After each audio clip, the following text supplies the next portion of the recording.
Hi, and welcome to City Scene with Mayor Mike Cahill. I'm your host, Walt Kosmowski. And Your Honor, welcome. Hi, Walt. Great to see you. Great to see you.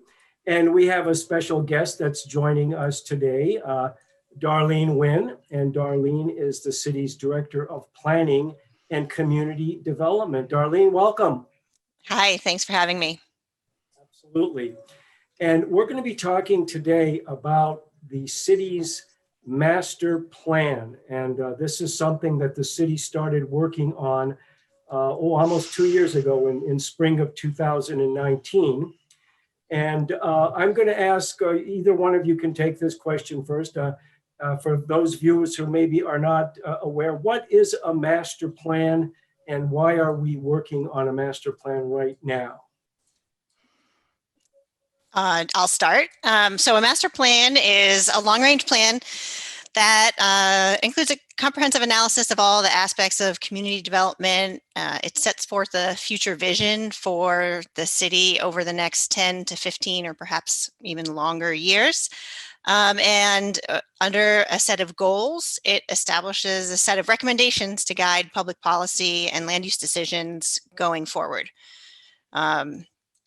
So it's a very comprehensive, kind of high-level planning document that helps guide the actions of and policy changes and programmatic implementation that we do in the next 10 to 15 years. Mr. Mayor, do you want to add anything to that? Sure. And as to the why now, the master plan that we've been working with, and it was it's a really strong plan that was written in the early 2000s. I think it was passed in 2004.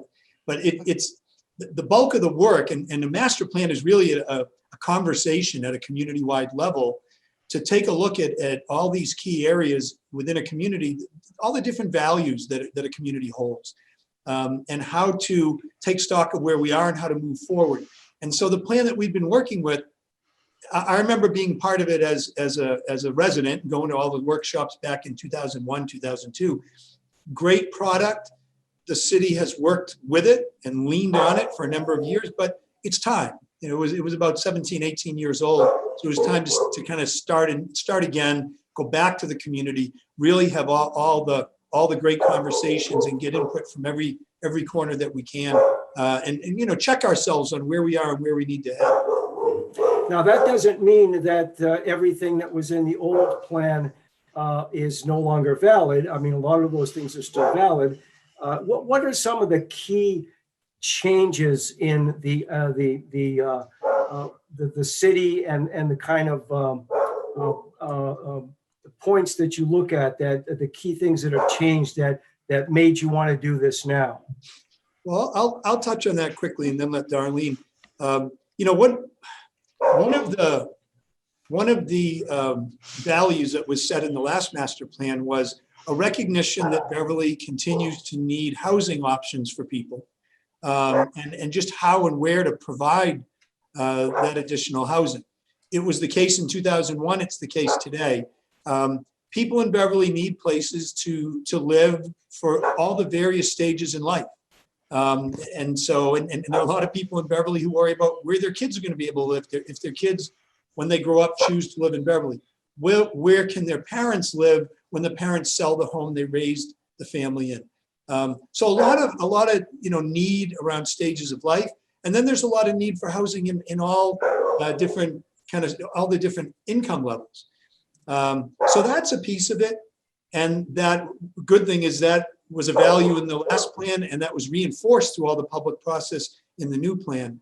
And then another piece of it that's critically important, and why we looked at it in the time frame we did. Again, the plan was old enough; it really was just time in terms of best practices. And also, we continue in Beverly to always have to be thoughtful about where and how we can accommodate new economic investment and growth. And one of the values that was expressed in the plan, which we're not surprised, and it's not different from the last plan. It's really a lot of key values have been reinforced and carried forward. And one of them is to ensure that to meet both our economic investment needs and our housing needs, we try to look to reinvestment, redevelopment in already developed places, rather than loss of further green space and undeveloped land to meet those needs. Darlene?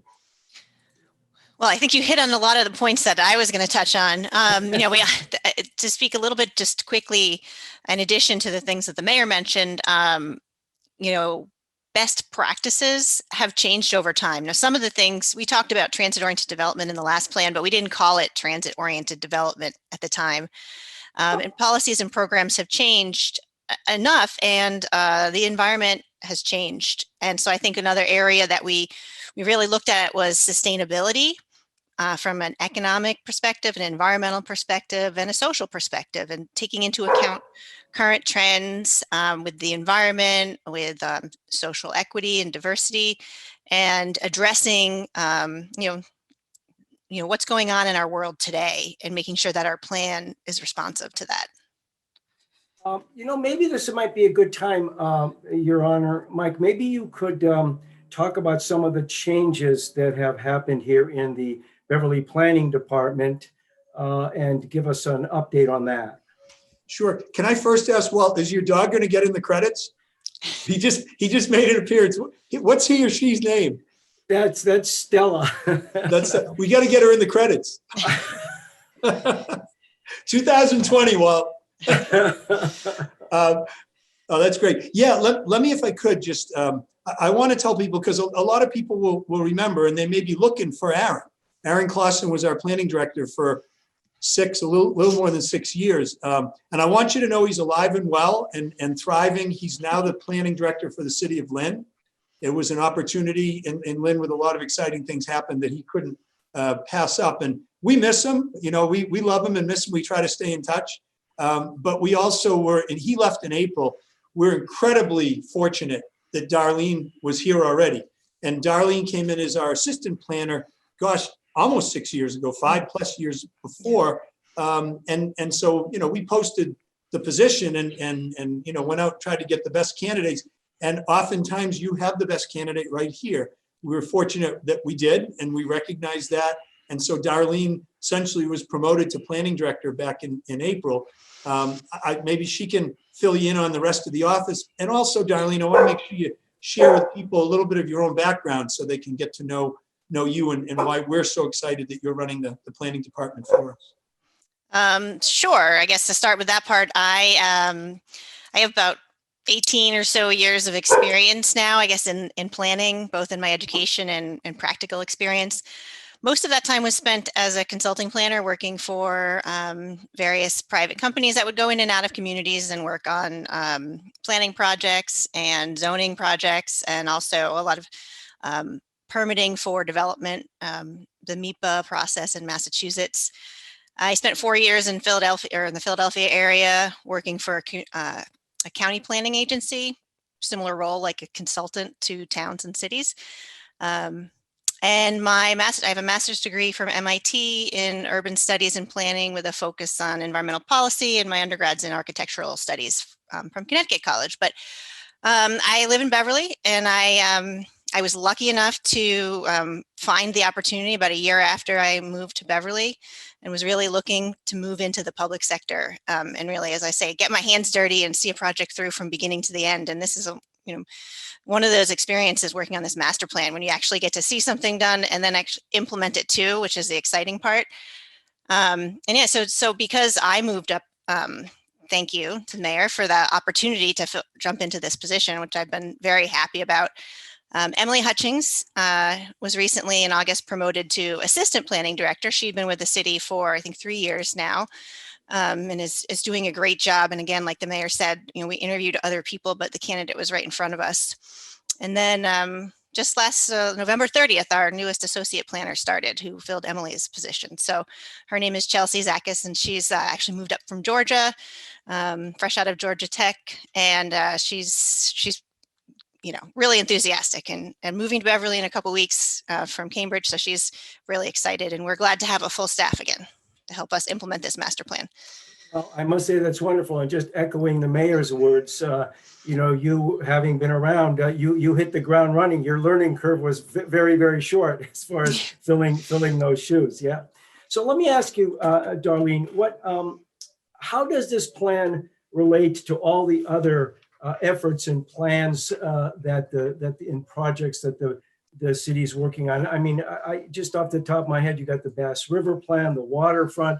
You got Resilient Together, which I happened to meet Emily Hutchings and work with her on some of the taping we did there. Coastal resiliency, aging in Beverly. How do you kind of meld that all together? Yeah, so the mayor mentioned this last night too in our planning board meeting where we were reviewing the master plan.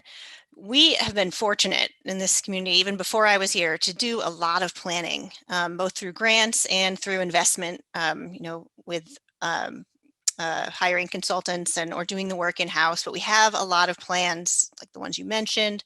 We have a community housing plan, a hotel feasibility study, and all of those prior plans informed this master plan. But we didn't feel like we didn't want to recreate the wheel and create new work that we'd already done. So we think of them as an influence into the master plan, pulled out some of the key strategies and goals that the consulting team, we should say we had a consulting team, UTL Inc., that really helped us with this master plan. And then also looking forward, the climate action plan you referenced, a preservation plan that is just wrapping up, and also a future equity audit. All those things will also be supplements to our master plan, so that we have this overarching master plan that has some really high level goals and significant number of strategies, but it really does reference and base on all the other planning work that we've done. Now you at the very beginning talk about how you decided how the process would be undertaken. What was your goal in setting up and defining how the process would take place? I can jump in this. I know, Mayor, you probably want to speak on this too, but I think the main priority and one of the reasons for doing the master plan at this time too was to get community feedback. And so we really wanted a robust public process, trying to touch on as many members of the community, whether residents, businesses, institutions as possible. And so through that, we had 10 public meetings, 3 large workshops, and 7 neighborhood meetings, a number of focus groups with specific groups of people, 2 surveys that were done online, but also available in paper copy. And last summer of 2019, I know Emily, Aaron, and I spent as much time as we could out at different community events, working tables and getting out there to try and engage people who might not come to an evening meeting. And so that was really, one of the driving forces of just getting as much input and outreach and interactive outreach as possible. And there's a steering committee, right, composed of citizens, which I believe has at least two members from each of the 6 wards in the city. Is that correct? Yeah, that's correct. And also, the master plan committee tried to also get a broad depth of representation of interest area. So based on what's included in the plan. And you mentioned UTIL, and there are a couple of you have a consultant team of outside folks. Tell us about them and how have they been, chiming in? What has been their role in the planning process? Let me go first, Darlene, on that one. Just to first kind of fill out what she said in the last question. We really put the highest priority on community engagement in trying to write a new master plan. So, because our real goal was to educate ourselves and the community as to what the needs really are in Beverly, and educate ourselves as to how the community's feeling about the way things have been going the last several years. So that's been the highest of priorities throughout this whole process. And our consultants and others have said to us, you people in Beverly do more community engagement and have done more in this plan than on any plan we've ever done in any other community. Maybe not ever, but I think, we went well beyond what would be expected. We made a judgment, last summer, summer of 2019 that, well, the 3 citywide workshops were fantastic. The steering committee gave us great input from all around the city. The surveys, as Darlene talked about, all of the setting up tables and going to different events and then going to different community meetings. All of our outreach was great. And then we added on these 7 neighborhood meetings, which we, publicized greatly and got lots of really, good turnout and really kind of heartfelt engagement and a lot of frank talk with people. And, it's helped us greatly because the values that people have that sometimes seem in conflict around planning decisions really need to be weighed and balanced and try to be made complementary. We all care about the great neighborhoods in Beverly, and we want our neighborhoods to continue to have that same kind of feel to them and those, and we have a need for more housing, and we have a need for more in the way of local tax revenues. And we all want to preserve open space. We want to make sure that the community is walkable. We want to make sure that there is a real vibrancy in our downtown and in other little kind of neighborhood centers, like along the North Beverly corridor and Beverly Farms, Ryleside. So it's really about finding those sweet spots to balance those needs. And it's, we asked ourselves a lot of questions about, as we tug on that question of how much more housing do we need? And we see, a continuing need, and it's going to take some real work. The question becomes, where does it go best? And, one of the values that we were able to come out of this with is a continued acknowledgement that, while it's not the only place to put housing, putting it within walking distance of public transit and within walking distance of some services and amenities that the downtown and these neighborhood centers offer is important. I'll let Darlene talk about the consultants, except to say it's natural and really the norm that a master plan, you've got to go out to RFP for a consulting firm to help you do all the work and kind of bring their expertise. And we got one of the best around, and it's been fantastic to work with them throughout the last couple of years. And Darlene, maybe you can touch a little bit on what have been some of the key primary findings through this process thus far. Yeah, so as mentioned, we did an RFP process and had 5, I think 4 or 5 really strong responses.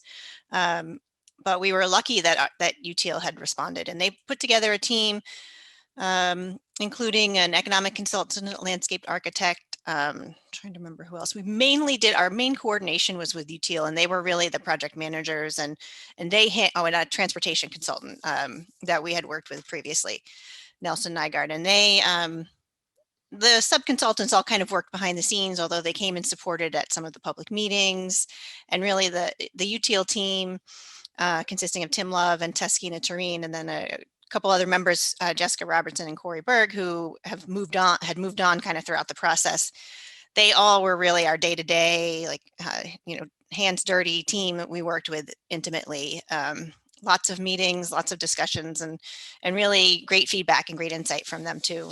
And so let's see, some of the key issues that we had identified. I think we talked about housing need. We knew that going in because we'd done the community housing plan, but that's a need that even during today is more and more relevant given the pandemic. Let's see, what are my other, oh well, having to deal with the housing, both, I think the mayor did talk on this a little bit too, but just addressing housing, not just from an affordability perspective, but a housing typology perspective, with the changing demographics in our city. So housing need for seniors and also for empty nesters. Ensuring that the city, through the initiatives that we put forth in the plan, can ensure fiscal sustainability and continue to provide public services for the city that the city expects. So that goes hand in hand with additional development and making sure that we're targeting development in the appropriate areas, but also helping to meet the need for new revenue, new growth. Let me jump in with this one, because I know it's important to all of us. When we talk about housing and the need for additional, there's a lot of time spent on design and density and scale, and trying to hit that sweet spot moving forward as we address those housing needs. So those are also values that are expressed in the plan. And we should note that the plan is more high level, right? And it has a range of recommendations. And what's common with master plans are some of those recommendations lead to proposing zoning ordinance changes in different parts of a community. So the plan doesn't ensure anything to the extent that there would be some adjustments or changes in zoning needed to accomplish some of what's in the plan. Those will have their own public processes. You know, for example, we're looking at that Bass River waterfront, and we're spending some time on that this winter, and we're hoping to come forward with a proposal in, by spring to make some adjustments to that area. But when that, first of all, we're spending time on that. Second, when it does come forward, there'll be all kinds of opportunity for community involvement, and then the planning board and the city council have formal roles to play before anything would change, so that we might try to implement one of those recommendations of the plan, which is to look at an overlay to the Bass River as an example. Now, I did, you sent me, I believe it's on the city website, there is a draft dated November 13th, 2020. So it's very recent, less than about a month old. And is that available to look at on the city website, the one you sent me, Darlene? It is, yes. That's on the planning department page. It's also, we have a separate Plan Beverly page that you can link to from the city website, and it's on there as well. And that is largely the draft that the planning board voted to adopt last night. But they have also, I don't even think we said that yet, which is exciting. But there were just 2 minor amendments that throughout this review process we looked at making, and we are, they're just going to make those 2. It's basically adding captions and tweaking a map a little bit. So they're going to make those amendments, and then we'll put a final draft, or a final version, I should say, up on the website. What are you shooting for as a target date for when you'll have that final master plan completed? Well, knowing it's the holiday season, it's a little out of scope for the consultant team. I need to hear back when they're available to make those changes, but hopefully within the next 2 weeks, and get it up by the beginning of the year. And to reinforce what Darlene said, well, the planning board voted just last night to adopt the plan, to approve and adopt the plan. By state law, that's what is needed for it to become official. So it's now an official master plan. There's not a requirement that the city council take such a vote, but we're going to present it to them and ask them to take an endorsement vote. Again, of the themes, the high level themes of the plan. Any potential zoning changes that might come out of the recommendations is a whole different process, which we'll all look forward to undertaking in the coming months and years. I have to say, I did take a quick look through it. It's 168 pages, and I was just flabbergasted by the amount of detail and how comprehensive that plan is. It kind of begs the question, looking at that and how many things could be done. How would you implement something like that? How would the city prioritize how it's going to fulfill and how it's going to work out this master plan? Well, we have a couple things in mind, as the mayor's already mentioned, of where we want to start. But I think the first step is the planning department is going to take that plan and turn it and create a matrix of implementation strategies so that we can track it on an annual basis to see where we are and how we can figure out which ones are kind of high, medium, low, and that might change over time, but it's a way to structure it. The Bass River Overlay District certainly for a long time has been one of our top priorities coming out of this plan. And also something that maybe we didn't expect as much was looking at the design guidelines in the Tall Building Overlay District and maybe taking a step back from some of the height that we've allowed in the downtown and looking at a way to kind of revise the CC zoning to make it more in line with what we see on the ground. And what the community vision for that area is, both recognizing that Cabot and Rantoul Street have very different feels. Another one, obviously, we're working on the climate action plan and the preservation plan has just wrapped up. We've identified an equity audit that I think the mayor and I are working on as another priority action item. And some of these things kind of fell in our lap too. I think tree planting is one of the strategies, and we happen to have the opportunity to apply for a grant this fall for to plant up to 100 trees in the city above and beyond what we already do. I think we got the grant for 75. And so we received that grant from the Regional Planning Council. And so now that we get to go forward on that one too. So some of these things we don't necessarily plan to, but an opportunity comes up and we can use the master plan to say, well, this is consistent with what the community wants. So let's go after this grant. Now, I know, Mike, you asked that I give some time. We're kind of running towards the end of the half hour. You asked that I give a little bit of time so that you could say something about the state of how the city is dealing with the COVID pandemic right now, which is certainly on everybody's mind since we've had this incredible upswing, since the summer, and predictably now what the experts are telling us is even grimmer results as we go into the winter. What would you like to say about that? How has the city been dealing with it, and what do you see us doing in the next several months? Sure. I don't want to give any numbers really because, we're taping this today, and by the time somebody watches this on one of its rebroadcasts, that could be changing. I will say that, we like every community in the Commonwealth have had a significant increase in positive cases day by day, week by week over the last month and a half, 2 months. We track those numbers daily. I talk with the president of the hospital daily. We track along with them their capacity. And to date, while they've had significant increases of inpatient COVID positive patients, they still have a lot of capacity, and that's good today. But I would say this, contact tracing has been overwhelmed statewide and overwhelmed here. If you get 20 new cases or 25 new cases in a day, the public health nurse can't make 25 calls, or maybe she can, but even if she's successful in interviewing 25 newly positive patients, if each of them has 3 or 4 close contacts that come out of that conversation, how does she then call all those close contacts? Yeah. We've hired on 3 part-time public health nurses with some CARES money, and we lean on the state's community, the contact tracing collaborative for help. But I'm just going to tell you, it's hard and it doesn't get done comprehensively. So here's some recommendation. If you test positive, or if you know you are a close contact of somebody who's tested positive, and you don't get a call from a contact tracer, please know that you need to isolate if you're positive, and you need to tell the people who you know were close contacts. And we all kind of understand that. Somebody you were within 6 feet of for 15 minutes or more in a given day, in those 2 or 3 days before you started feeling symptoms, or in those 2 or 3 days before you tested positive. And if you know you are a close contact, because we all talk with the people we know, and it doesn't mean that everyone's going to know.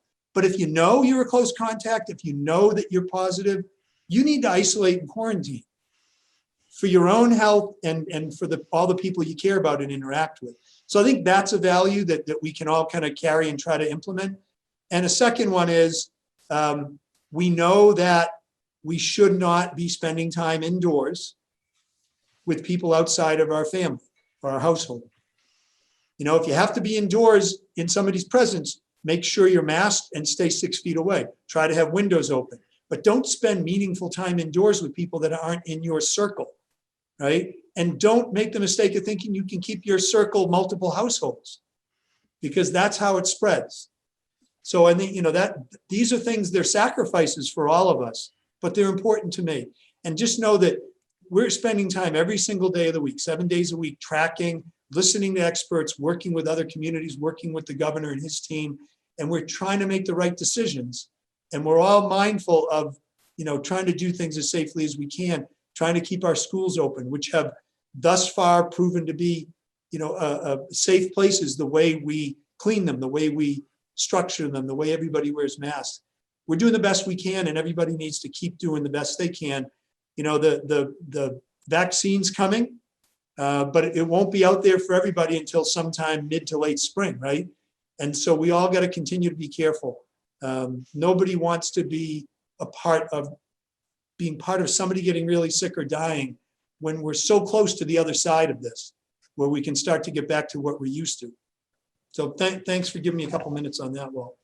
That's very good. Thank you, Mr. Mayor. And we're just about out of time now. So I'd like to thank you, Your Honor, Mike Cahill, our mayor, for sharing us the master plan, the latest update, and Darlene Nguyen, who is the City Director of Planning and Community Development. And congratulations on your new position. Thank you. And I'd like to tell our viewers that you've been watching City Scene with Mayor Mike Cahill. I'm your host, Walt Kosmowski. Thank you for watching. Happy holidays.